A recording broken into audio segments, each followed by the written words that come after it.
Hello everybody and welcome back. Thank you very much for joining me. My name is Deborah Hatswell and you're listening to BBR Investigations. Tonight I'm sharing with you an interview that took place between myself and my friend and fellow witness Charmaine Fraser. She's an investigator like myself who lives in Scotland, and she's investigated a number of cases after an experience she had herself at a very young age. It's a very candid interview, and I hope you'll enjoy it. Charmaine will be joining me again on the show, so if you've got any questions or comments for her, just pop them below. And let's just have a conversation about it. That was the point of talking about it publicly in the first place, was I've had this really weird experience. It was a real traumatic thing in my life. I can't make sense of it. I'm going to talk about it. Maybe other people have felt this way. And that was my motivation for speaking about it. Yeah. Not to go out and definitively prove something, because I don't think I've ever ostensively claimed that I've seen Bigfoot. It's just I saw something that really matches the descriptions that you're getting from the States, and you know there was a lot of similarities, so I've that's the closest thing I can find. Yeah.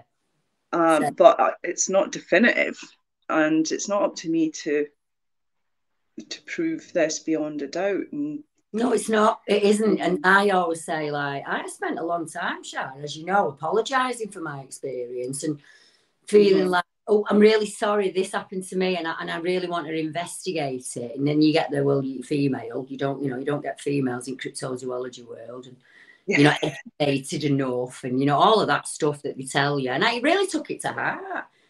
This is my story, and I should be able to do with it as I please. You know. And like you, I never said I saw Bigfoot. I saw a creature that looked like a man and an ape pushed together. And the closest thing that I can find to him is Bigfoot, Sasquatch, Wildman. Exactly. And we can't do any more than that. I mean, I only saw him from here up. Yeah. So I saw what? Chest, shoulders and head. You saw the back of him, didn't you? Yeah. Never saw. I legged it as it was turning round. I was out of there, but that's the thing. It's there's nothing. I mean, I don't know. To be honest, I mean, I've not had. I mean, apart from like my family were a bit like, oh, for God's sake, Charmaine. My brother, one of my brothers, used to work out on the survey boats on the rigs. And about the time, I think I'd done an interview with the Dundee Courier about this at one point. And he was below decks and he heard this announcement on the tannoy, and it was, would the brother of Bigfoot please come to the foredeck? So they'd all seen it online, and that was it. He got absolutely ripped for that. Every time I've done something public, he's like, for God's sakes.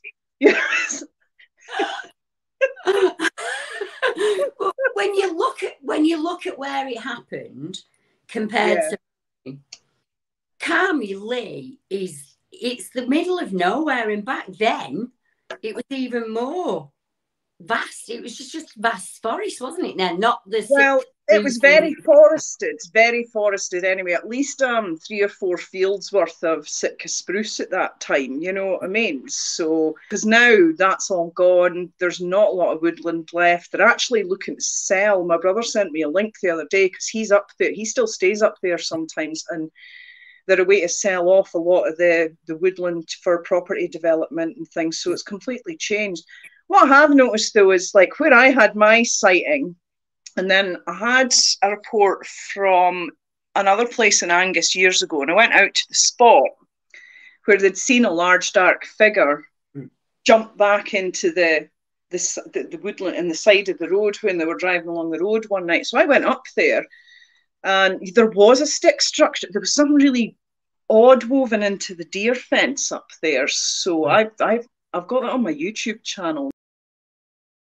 That was a really complicated structure that was dead wood and a live sapling all woven into this deer fence and stuff. It was really complex. Not your usual sticks falling over sort of stuff. Yeah, this didn't have a bush. I mean, there was no point to it if it was bushcraft. I don't know what it was. So, but Ailith, that's in between Kirriemuir and Ailith. and I've been in touch with a lassie emailed me on the back of that elusive thing, and she's originally from up that way as well, and it was she was saying they'd been up at I don't remember is it the Airlie Monument? So it's this monument on top of this. It's just at the south of the Glens. Right, so ideal, yeah. And she says, we heard this huge roaring noise, and she says, I've checked, and it wasn't, because I said, you know, make sure it wasn't like deer, and she says, I've checked, and it wasn't, and it was the wrong time of year for rutting and things like that. But she says she has a friend who had a sighting up there. So all these areas we're not far from the Glens. Yeah. Like, you can drive from where I grew up to the Glens in half an hour. They're all along that bottom area of like where the hills start, and then the Glens lead up into like the Cairngorms and bits of the Grampians and things. So that's kind of we're at the very bottom of that hill range. Yeah. And what I've found is, you know, when I get witness sightings or, you know, all these reports, they are all in these areas where it's like there's lots of just hills and woods and stuff. It's not all great rugged landscapes and things. Yeah. It's not, you know. Yeah. It's not where people expect it to be, is it? It's my majority of the people who contact me, whether that be a creature, a UFO, they're out walking the dog. Yeah. So we're not these, you know, they're not these mountaineers. We get reports of mountaineers and things like that, but it's not the people who are out just like you were walking down the farm track with the dog. Yeah. To go and get the post, and it happened, you know. So that's more common. Far more common than I've been out, you know, in the sticks for 8 weeks and I've seen something around the tent. They're very, like, really rare. I don't think people realise just how rare those encounters are. Yeah, yeah. And I've tried to explain to someone, it's like, if we are dealing with a flesh and blood creature, do you not think they're really highly adapted to their environment in a way that they can avoid us for miles? And we're not quiet, and we're not... No. Stealthy, and you know, I mean, these things will know we're coming miles away. How did it feel to you when you saw him? Did it? For me, there was nothing. There was like nothing with him. It wasn't like anger or rage. There was no emotion from him. He just looks at me, you know. But for me, abject terror, and I ran. But some people will say it was almost indifferent to me being there, as if interesting, because now I've had like plenty of time to kind of think about it retrospectively and stuff. Now, at the time, obviously, I was just shocked. That moment where everything just stops, well, your brain can't process what's in front of you. But looking back, it was just minding its own business. It was actually standing. It was just looking at a branch, this wee branch that was coming off one of the ash trees. It was just looking at this thing. It was just minding its own business. It wasn't, and when I screamed, it just kind of very slowly, it was almost like, because it didn't know I was there. So it wasn't malevolent in any way. I mean, I didn't hang around to find out, but at the same time, I didn't get, now you're like, there was nothing about it that was actively threatening. It was just there. And just minding its own business, doing its own thing. Don't know what it thought it was doing, standing there doing that in the middle of the day, but you know what I mean? It's But you were only 8. You were only very young, weren't you? I was 15. You were only 8. That's such an age to be seeing something like that and thinking, if that's possible, because that was my thought, if that's possible, have they lied to me? Are monsters real? You know, all these things that my parents have told me. Exactly. Yeah, that's exactly what I started to think. You know, if they're telling me that's a load of nonsense and that's not real, then there's a lot of other stuff people are telling me is nonsense and not real that might well be. You know, it was kind of decided to make my own mind up about these things, you know what I mean? And it was traumatic. I do remember it being really traumatic, and I was so scared because it's a monster. So monsters in the woods, you know what I mean? And it was a creepy place up there anyway. You know, when we were kids. In a way, though, I think it was easier for me to cope with because I was so young. Yes.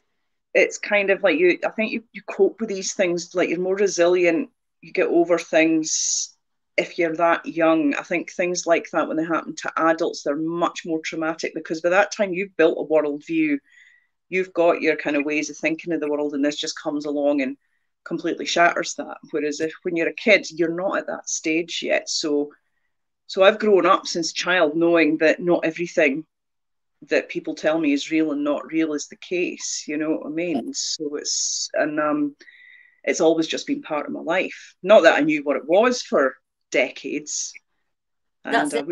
What did you call him? What in your head? For me, it's the man-ape. I didn't know. I didn't actually have a name for it. It was just that thing that I saw, you know what I mean? I didn't have a name for it. I didn't know what it was. And for years, I remember when I was much younger, I was like, should I have, like, all these things go through your head. You're like, was that an alien? What was that? Yeah. You know, was it some kind of creature? Because at that point, I didn't know about Bigfoot. And then part of me is thinking, should I have run away? You know what I mean? And all these things go through your head. But yeah, it was quite terrifying. I mean, also, I mean, I had to go back up there hundreds and hundreds of times over the course of my life. And it was only when I went up in the mindset of, I'm going to look at this area with this mindset, I had this weird, it's like a reaction. I was shaking. Remember the day I stood at the bottom of the track to look along where I'd seen this thing and stuff, and I was physically shaken. And then I made myself walk around all the woods, and I was terrified, but I thought, I have to do this because I can't be in fear. Yeah. And then something changed there. It was like, it's like processing trauma, basically. You know what I mean?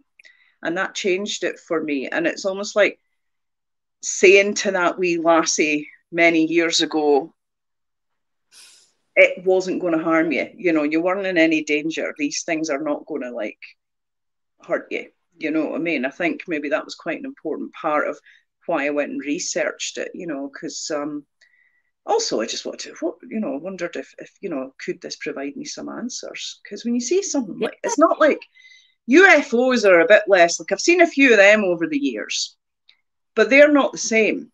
Right. It's like, oh, you know, it's not the same kind of experience. And you're like, yeah, that was a strange light in the sky doing things that planes can't do, or, you know, and you're like, well, that's a UFO.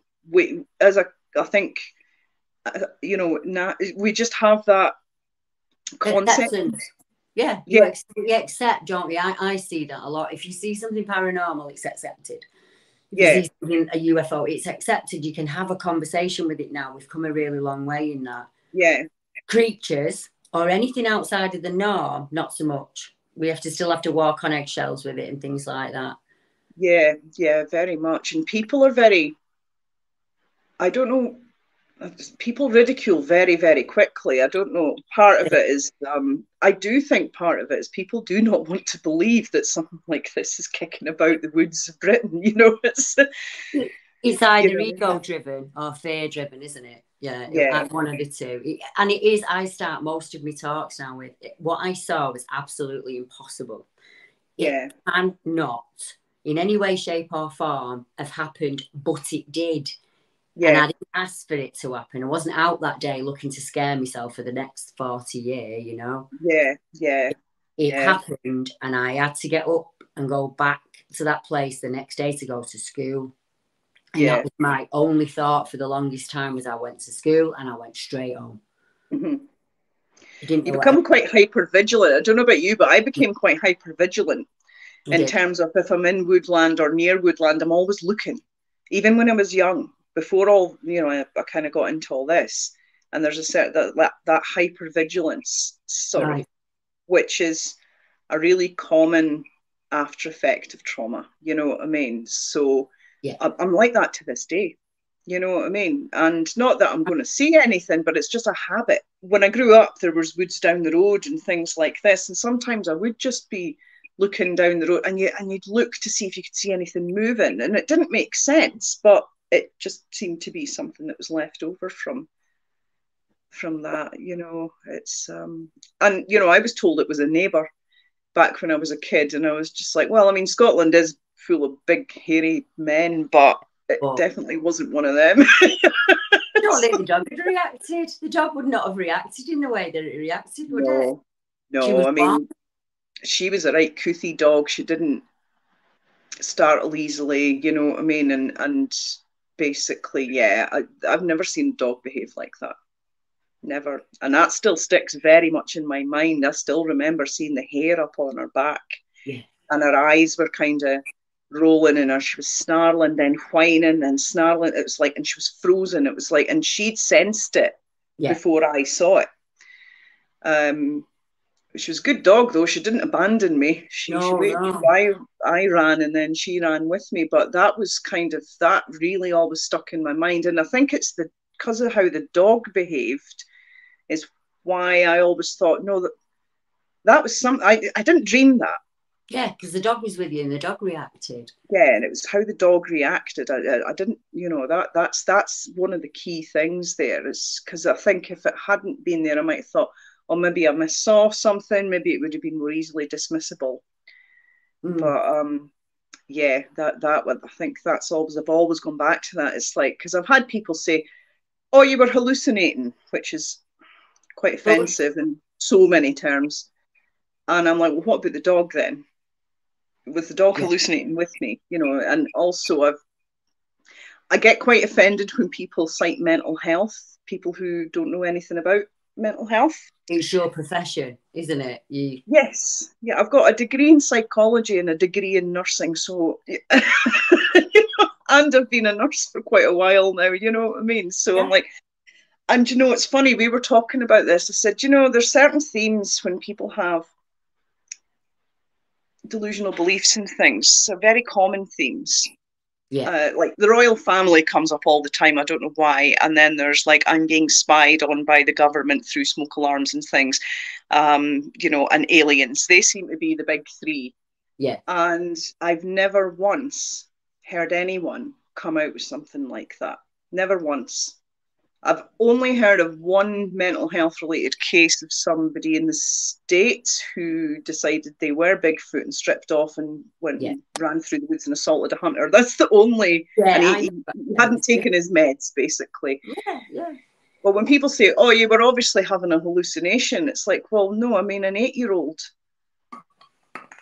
you know, and also it's like, that's implying an awful lot about someone's mental health state. And if I was hallucinating back then to that level, I wouldn't be here functioning as a normal adult. I would have had a much different life, and it would have been much more obvious a long time ago, you know, if I'd developed some kind of psychotic illness. So I used to see a lot of that online, and you're like, well, you know, what's the basis for that accusation? What do you know about, one, child psychosis, and two, mental health in general? Yeah, nothing. They're just nothing. They're all experts in their own armchair. Yeah. It's I've seen it on like Reddit forums and stuff as well. There was something had come up about a sighting in Britain. It was one of the old ones that had been published years ago. I don't know if it was maybe Adams or. But anyway. Yeah, probably the Lincolnshire one, wasn't it? That photograph. A bit of a stare there. Yeah, and they were just outright dismissive of, well, no, that's in the UK. What a load of nonsense. End of. You know, they don't sit down and speak to the witnesses that I speak to. They just don't. I mean, I spoke to a chap, similar situation to you. He's very professional. COVID, he'd had an accident, so he broke his arms and his legs. He said he'd been stuck in for about 2 years and just couldn't stand it anymore. And his friend said to him, I'll drive you up to the woods, take a coffee and a sandwich, and you go up, just go and sit on your own for a bit, get a bit of grounding, and then when you want, ring me and I'll come and pick you up. And he said, I played in these woods as a kid, Deb. You know, we built dens in there and ramps for the bikes and all of that. And it's right next to work. He said, and I see it every night when I stand at the bus stop. He said, and I'm sat down on this log and I'm the most chilled I've been in 2 years. And this thing stood up at the side of him. He said it was about 7 feet tall, greyish dark in colour, snouted nose, ears on top of head, and just looked at him. And he couldn't run. There's nothing he could do. And it just walked off. It looked at him and walked off. He had to pack in his job and he had to move house. Okay. Wow. So you don't do those things for something that you've made up. He was absolutely terrified, and still is. He's still working through the process, and I think it'll be a really ongoing thing for him. But I said to him, "You're incredibly brave because you took steps, A, to reach out and speak to somebody about it, and B, change the things that are frightening you. You know, it's okay to be afraid. We need to give people permission to say, I was absolutely terrified, and you would have been, if you'd have been sat on that log instead of me, you know, you'd have been just as frightened as I am." And he struggled with that, and that society's done that. Society's placed the onus on us, isn't it, to prove that we're not liars. And I said to him, let's not talk about that. Let's just I'll ring and we'll just have a chat, a general chat, me and you. Like, you know, I'm Deb, I've got 2 kids. And that's what we did. Yeah, yeah. And that's incredibly valuable for people. I think it's a really important thing. Because you can't go to a counsellor and go, I saw this big hairy creature in the woods and I'm terrified now. You know what I mean? You know, getting trauma therapy for something like that is, no one's going to go and do that. You know what I mean? Yeah, and it's, as I say, it's terrifying. And it's interesting that he's reacted that way, because it's like, so I used to run a wee paranormal group in Edinburgh, and we had various people come along, and one of the guys is he was abducted by something like aliens, basically, and it's a very famous case up here, and it was investigated by the MOD back in those days, and 4 hours of missing time, and he can remember bits of it. And he says, but after that experience, he says, I became an alcoholic for a while. He says, it's just, I had no control. He said, I felt like there was nothing I could do to stop that from happening again. And it's that sense of control, and that sometimes I describe PTSD as what happens when the rug of reality is pulled out from underneath you. Yeah. And suddenly your whole world view is just like, what's possible and what's not possible is just blown to pieces. I don't remember the Bonington Mill sighting that, I don't know, it was like these guys down in Bonington, just south of Edinburgh or something, had chased them. They were down at their lockup, and there was this thing jumped off the roof and chased them. Now, this guy knows them. He knows those guys. Right. And he said after that, one of them went and got some big dogs, and he will not go out at night, and he won't go into the woods anymore, and all that. He was terrified. And these are grown men, you know what I mean? Yeah. Absolutely terrified. And so it is a life-changing thing, I think, for people to have any of these kind of experiences. And then to make it worse, you know, lots of people I've spoken to have said, oh, this happened and I've never spoken to anybody about it for decades. Or, oh, you know, I had one lassie I used to know who, they were from Morayshire, and her dad had been out walking the dogs, and he'd seen something, some big creature. It just got up and just walked away from him. It just got up out of this bush and walked away from him. And he never really talked about it for years and years and years. She says a lot of people are like that. They don't want to talk about it or think about it. And they don't want to be ridiculed, that fear of ridicule.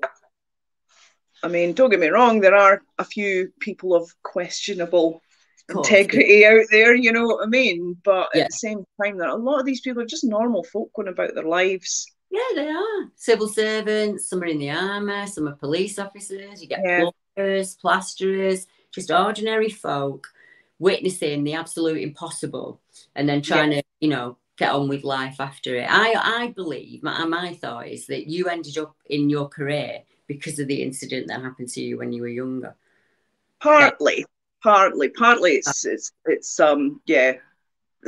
dealing with my family.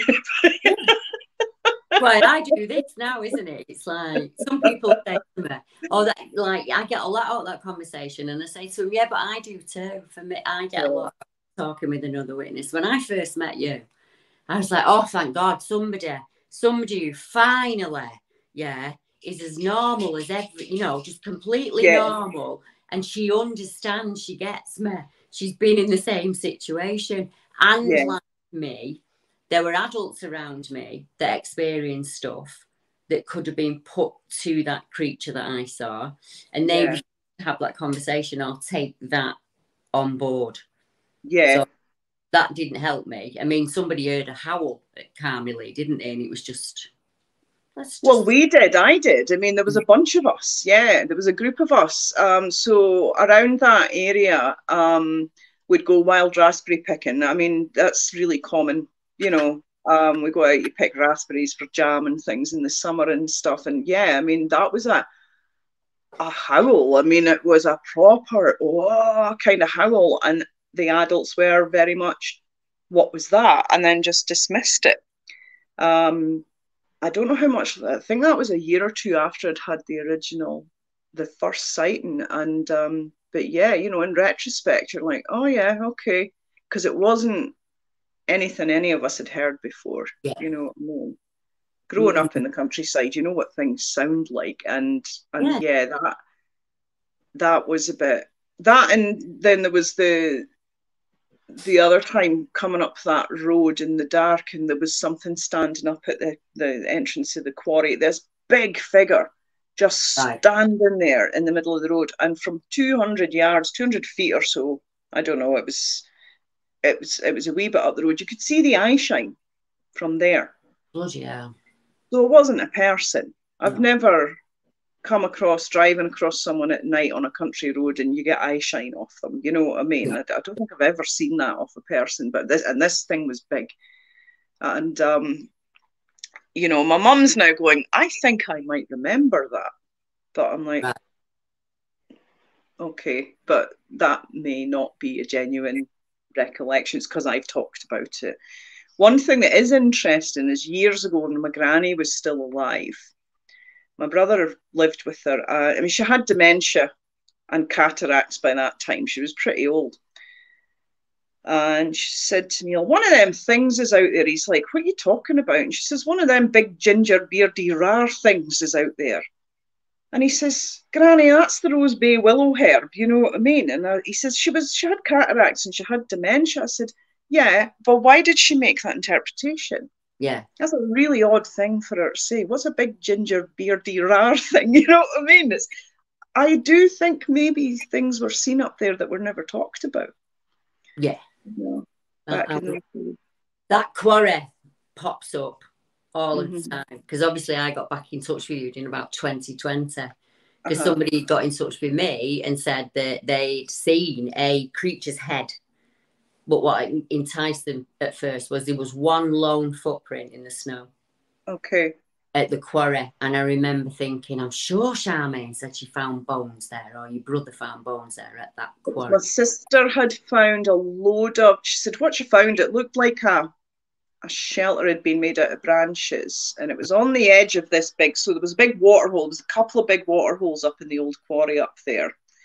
She says, you know, and there's a path that, like, so from the wood side, it's just a cliff. Yeah. And you can take a path down through the field to the actual water hole itself. And we used to sometimes go down there as kids, and we all did. Like, they're a generation younger than me, but we all grew up and played around that area when we were kids. And she says, you used to hear something up there making a right racket going through the bushes and crashing things. And she says, we just maybe thought it was a farmer. But she went up one day, they were in those woods one day, and at the edge of the cliff, she'd seen this, there was like a shelter. She said it was made of branches, with all these branches, and in it were these animal skulls of different kinds of animals arranged. Right. In a like semicircle. So it was like bird skulls and rabbit skulls and fox skulls and things, and there was a few, and they were all arranged. Now that's bizarre. Yeah. Right. We didn't do that as kids. We were always kind of warned, don't muck about with animal bones anyway. But also, hunters wouldn't do it. Farmers wouldn't do that. You know, at that time, it wasn't an area where you had a lot of folk from elsewhere coming up. Yeah. That was a really odd one. They also went up to that quarry years later with when they were kids, with the dog that it was the dog after the one I was with. So and she says, yeah, the dog, you know, we went up into the quarry, and then the dog just stopped and started barking and going mad, and then just belted back to the house. Right. That dog wasn't as good as the previous dog. It just abandoned them. She says we didn't know why. It freaked us out. So there was still, I think, something going on up there around that time, you know what I mean? But yeah, that quarry, so that was a working quarry till 1951, 52. Mm. And then when that closed, they planted Sitka spruce all around that area. Yeah. And so by the time I had my sighting, those trees were pretty mature. Yeah. So it's quite interesting. For me, I'm like, so they wouldn't have been around when that was a working quarry, because that was just an open pit slate quarry. There was no woodland around there at that time, so they wouldn't have been around there. And then sometime in the intervening years when the quarries closed and the sort of like, say, 1980, yeah, they've moved in. Oh, and yeah. Why not? Yeah, and I think they were there for quite a few years. You know, I mean, I certainly saw something a couple of times. We heard that thing in the woods, you know what I mean? I think, and just these odd things that my younger siblings sort of experienced. You're like, something. It makes me think that they go from place to place, but if they find a good spot, they stick with that till it no longer works, till there's too many people about, till there's, you know, and then they go somewhere else. I think we move them on. I think I'm seeing it in my area now. Very similar situation up at Anglesart, finding some really strange things. But we went up 2 weekends ago and it was as busy as town. There were that many tourists there walking. Yeah. That'll end it. It'll just dissipate out now and probably go elsewhere. I think they just have to pivot and adapt because of us. Yeah, and that's one of the things that made me question, are we right to be going out into the woods, into these areas and tramping around looking for something that's going to totally avoid us? Because all we're doing is disturbing things. What is the end goal here? You know, if we do conclusively prove it's out there, is that going to help anything? Yeah, it is a major dilemma, isn't it? You know, it is. Or is it going to make things worse? Or, you know, yeah, that's the dilemma. I mean, it's good to go out and kind of have a look around and things, but yeah, I did have a bit of a dilemma about that after a while. It was like, it's like even down in the borders, there was like areas where there was some odd stuff and a bit of activity, and then the next year that had gone and they were elsewhere apparently.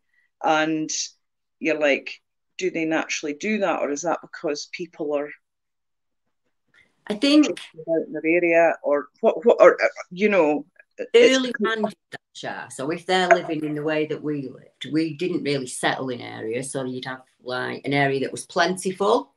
Yeah. And you'd probably have like a winter camp, a spring camp, a summer camp, depending on what the hunting was in those areas. And I think they follow the protein and the food. And like you say, we interfere quite a lot with that, with building and stuff.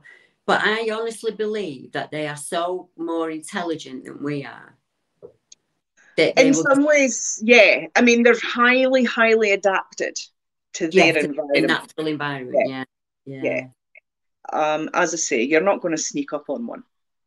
It's not going to happen. We only see them when they drop the ball. Yeah, and are some of those accidental? I'm starting to question that. It's almost as if in some cases they were meant to be seen, and in others you just really couldn't give a monkeys that we were there. They just walk out in front of cars when waiting 2 seconds, the car had passed and they'd be unseen. It's like we're the intruder. It's almost, you know, the one in Banker, if you think about that case in Banker, they come running out of the woods and chase that car with the lads in it. Yeah, that was a really interesting. That's what really got me into it when I was starting my research, was the Bankery sighting. Because I thought, you know, all I was getting was American stuff, which wasn't applicable to my circumstances. And then I came across this sighting from, I think it was 1994. That it was Mark Fraser. He used to be a researcher, and yeah, basically that's what made me start going, oh, hang on a minute here. That's so similar. Interestingly, I spoke about that incident when I did a lecture for the Scottish Paranormal and UFO conference back in 2015, and I spoke about that episode because to me it was quite a seminal one, because it had started me on this path of research and sort of British stuff. And a guy came up to me afterwards who's from Aberdeen. And so part of the story is, these three guys were up there and, they saw something and threw a rock at it. And then they got in the car and drove out, and this thing started to chase them. And basically, there was an old lady that lived there who was feeding it. And he came up to me afterwards. He says, yeah, me and my pal, we knew her. And she was, so, she was there. It was quite interesting that he came up and says, actually, I know who that old lady was. Yeah. And it's, I have came across another one from up that way years ago, because I was going through, spooky story forums on various different things. That's quite a good way to get unsolicited sort of sightings. And there was somebody that I think it was on the 14 website actually, and she'd said that basically that, something resembling a large upright gorilla ran across the road in front of them up in Bankery around midnight one night, you know what I mean? And those kind of things. And Bankery, up that way, it's very wooded. It's... There's a Silverman report from down there, like some of the locals are saying. Right. Now, the Silverman report I know a bit more about nowadays. So that happens at Bathgate, just outside Bathgate. And I was put on to an interview with a guy who had this sighting. Somebody had interviewed him, because there's a couple of guys, and there's these Scottish guys, and they interview people. So they'd done an interview with this guy, who interestingly is also a mental health nurse, which was quite interesting. But what he describes now, it's like that wasn't a crypt, like a hominid. Right. That's more down the route of alien. Right, I get you. Because when you actually get him talking about his sighting, and you get all those details and some of the stuff, the aftermath from that, and his difficulty in properly recalling bits of it, and there's been a couple of really weird similar things happened out that way. That can be debunked as not part of the cryptid bunch. Because he did say something about, people have totally misappropriated it and said it was Bigfoot and things. I was like, that's probably me. Probably me as well. I'm probably said basically that he never reported it properly, and I think some journalist got hold of it, and so it was never clearly ever reported. So, but that's now, I'm quite confident that can be scrapped from the database of possible sightings, because it doesn't. What made me think maybe it was is because I have seen one of these things in headlights at night, and they do look whitish, greyish colour. Yeah. So, or that one did anyway. So that, but ultimately no. That's actually one that has to be. I think that's why I just opened BBR up to anything, because those sightings are interesting, and even though they're not cryptid, you're thinking, is that an energy form of some kind? Is it alien? Right. It has the same draw for me. I want to know what they saw. Yeah, It's just, when you look at Scotland, you look at the town where I saw it was a town. I was in a country park in a town. Scotland's entirely different, especially places like Carmilly and stuff. It's just, you'd expect, you can't it's not that remote, to be honest with you. Carmilly's 8 miles away from, the nearest town's about 8 miles away. There's a hamlet just down the road, and there were houses there, and it was standing right outside a house. Right. So there was our, like, Granny's house, there was one neighbour's house, and then further along the other way in the track, there was 2 other houses, and then there's a farm and houses down the road, one up the road. I mean, it's not wild remote. It's just rural. You know, it's and the other sightings in Angus, none apart from the one I've heard about it, Airlie Monument is a bit more remote. It's but you know, these things are happening near houses. When I went up to look at the site in Ailith, that bit of wood, it's not a big bit of wood, and there's houses there, and you know, there's 2 small towns within a few miles. There's golf courses, there's all sorts going on. We're not talking completely desolate, wild wildernesses like you have in North America, you know, so which is quite interesting. you know, it's like Ian Weston's sighting. He was walking up the road walking his dog. Yeah, exactly. Farm track again. Small Yeah, houses around, farm track. Dog reacted. yeah. I remember that. Ian, I remember saying to him, did you get any facial details? And he was like, no, not at all. But I do distinctly remember it looking back. As Yeah. if they don't step out, as if it wasn't the only one that was there. I often wonder if that's what we see, like the compared male to female cases are just probably 98 male Yeah. to, to females are very rare. Maybe we see the scouts or something as they're moving through. Maybe. Go back to when we heard that howl when I was younger, and it was warning something that we were around. Right. Why would it do that otherwise if there was no need for it? I mean, these things are so quiet and keep out of our road. Why would it do that? Yeah, exactly. You know what I mean? So it was probably warning something like others that we were there. I really do think, yeah, there is something in that. There's right, males are the ones that kick about and then females will stay, which makes sense. I mean, doesn't it? You protect the vulnerable and the males move through. And I think that's where we just catch them out sometimes, I think they've probably done that journey so many times and never seen a human. And then we're just kind of there that day. And 9 times out of 10, they walk away. The actual chasing people and, catching people, that's kind of an American-Canadian thing. Most of the reports I take say it just walked off back into the bushes. It just walked away from me. Yeah. Turned on a dime and like walked straight away. And you're thinking, that's a oh Christ moment, isn't it? When they move. So there's one detail of Carmiley that I never originally reported. Right. Because I thought this is too much. And so there was another time I saw something, but it was years later. Now, along this track, I was going the other way along the track because my granny's sister used to live along there. So we'd go along and visit them. Now, they had a goat that they would tether out in the side of the road sometimes and stuff. So I was going along. I was just coming out. So there's 2 driveways at my granny's property, and I was coming out the other one to go along the other way. And I looked up, and there was something.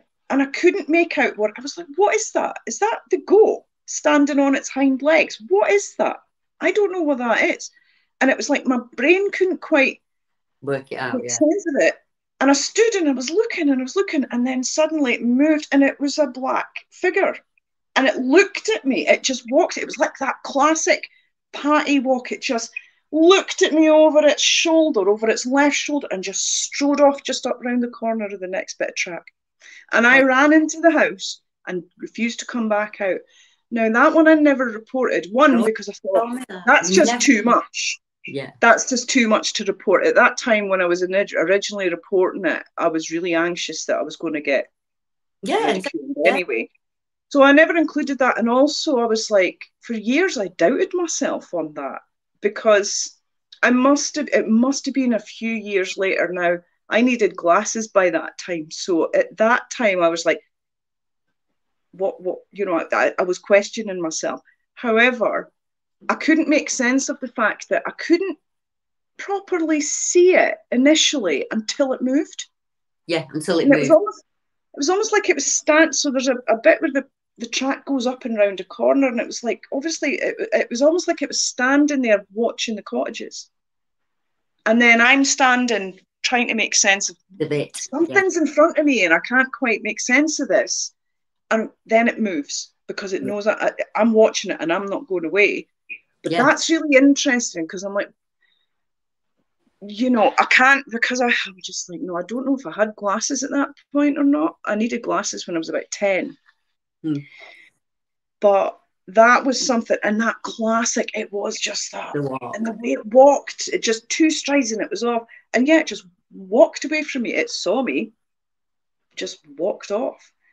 And that was more terrifying well, it wasn't, but that was more like, oh my God, you know what I mean? But just doubted myself back in those days, and then never reported it officially.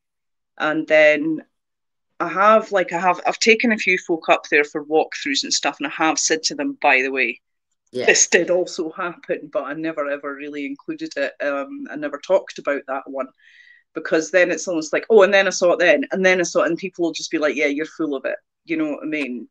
So I did the same thing. I never told anybody about the paranormal experiences. But seeing creatures, I don't know. So if I said I saw things when I was a kid in my bedroom, they just think I was a complete kook.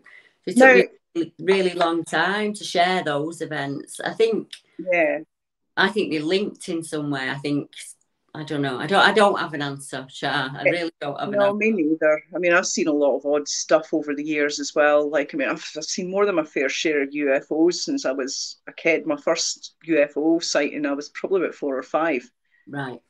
And I remember it. It was like a yellow cigar-shaped thing hanging in the air. And now, where I grew up, we're on a hill, and you can see right for 30 miles across Fife. I mean, we're and because we're so high up, and I was watching this thing for ages, and it looked like it was quite a distance away, but it was bright yellow, and it was just hanging in the air. And I went away to get my dad, and he came back, and it was gone. And he says, oh, it was probably just a plane, But I've seen a few things, not just up there. I have seen a few things up there, but also elsewhere. I've had a few sightings. One sighting I had in Fife was actually reported when they released the MOD files. It turns out lots of people had seen that.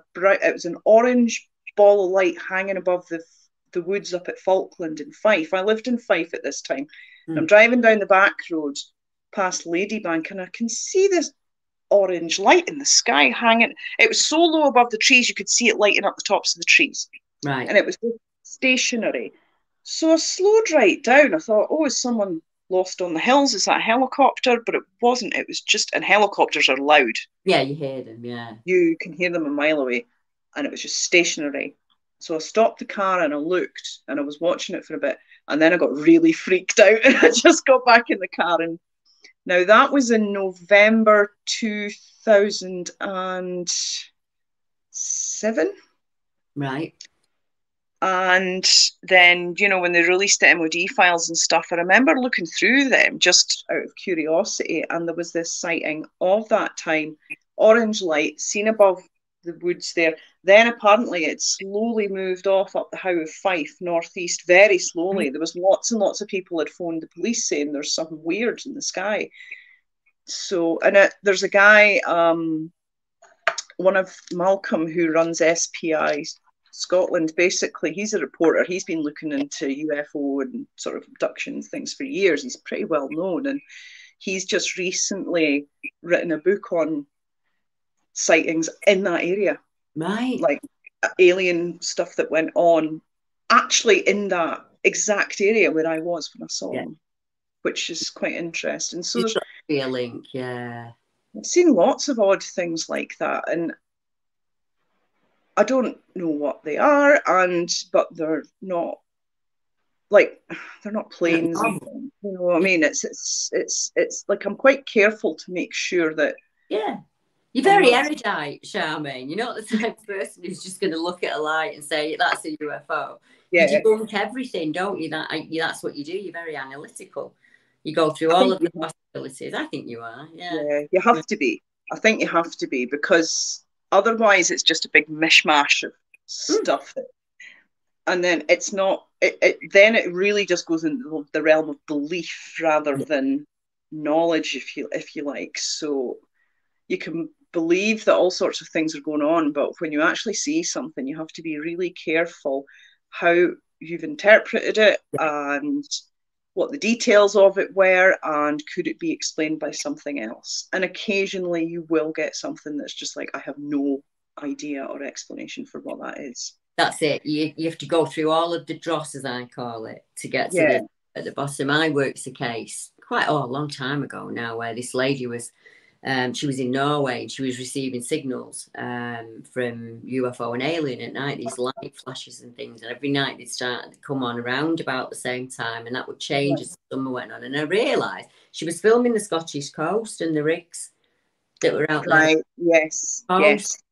You know, so you have to say, I went back to her and I told her, she was really angry with me about it, and I just left it there because I thought I might as well be knitting with rice. I cannot get her to accept that what she's seeing is, you know, a seasonal pattern of lights going on. And I just kind of left it there, because I've interviewed people who've said they've had experiences in Sweden, and I've contacted a local person in Sweden, and they said that's impossible. It's been a town. It's been a town for, you know, hundreds of years. It's like what he's talking about just isn't. There's no woodland there, Deb. So you just have to leave it, don't you? You'd end up with so much baggage. Yeah, because it's funny, isn't it? It's like people invest so much belief in, right, this is, you know, and then if you come along and say, well, actually, it probably isn't, they take it as an insult because they've invested so much belief in it. No. And now you see that in the scientific community, there's a lot of tribalism and infighting and nonsense, and people say, you know, this is A, and other people know it's because of B, and stuff. So it's not particular to paranormal, but it is particular to human nature. Yeah, and exactly that, and it's what humans do. It's all a learning curve, as I've started telling myself. That's my back off. I just deal with the cases that are legitimate, you know, the ones that are interacting with you in the right way. And people will say, well, how do you distinguish that? And you say, well, probably I get it wrong sometimes, and maybe there's people that I believe legitimately that aren't being legitimate with me. That's on them. That's not on me. You know, if they've put the time in, I invest my time. Now, I'm sure there's people that I've invested my time in that haven't been honest with me, but I can't carry that with me. You know, I think of the people now in my head where I'm thinking, I'll just check in with them tomorrow, make sure they're doing okay, you know, see how they're feeling.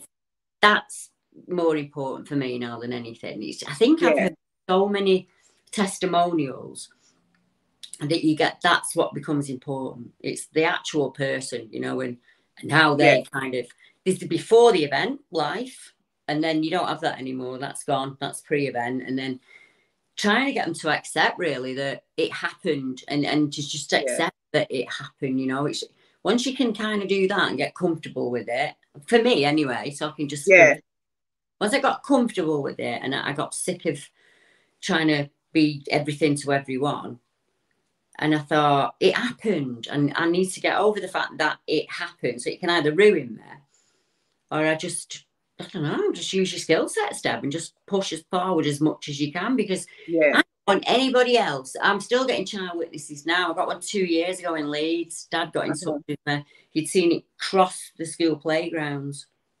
Wow. And that was primary school.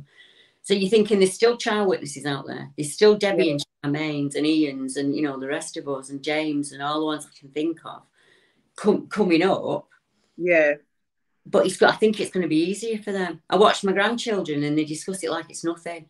Children these days are so accepting of things, aren't they? They just don't. Yeah, that's, you know, it's accepting. My nan does Bigfoot and it's nothing. I was always worried I'd embarrass them. And no, it's like, no, your nan's the one who does all the Bigfoot stuff. So Zane, my grandson, came to me about a month ago and said that his friend had been on the field, and when he was on the field, he'd heard this weird talking. And they were walking around the field trying to find this talking, and they couldn't. So he was able to say to them, "Oh yeah, that's normal. Look, go on my nan's YouTube videos." I thought that was amazing. I was like, "Where was that when I?" Yeah. My niece is quite fascinated by it. She's she thinks it's quite cool. Yes. I am going to try and change it for witnesses so that they can come forward and just have a conversation like me and you have just had. Yeah. Just normal conversation. Like you're in your house, I'm in mine. No studio lights, none of that stuff. Just have a normal conversation. This is probably one of the best interviews I've ever done, I've got to be honest. It is. It's because it's the two old women of Bigfoot. I guarantee, Charmaine, this will be the best video we've ever put out. You've got to come back on. I'm going to get a million questions, so you've got to come back on.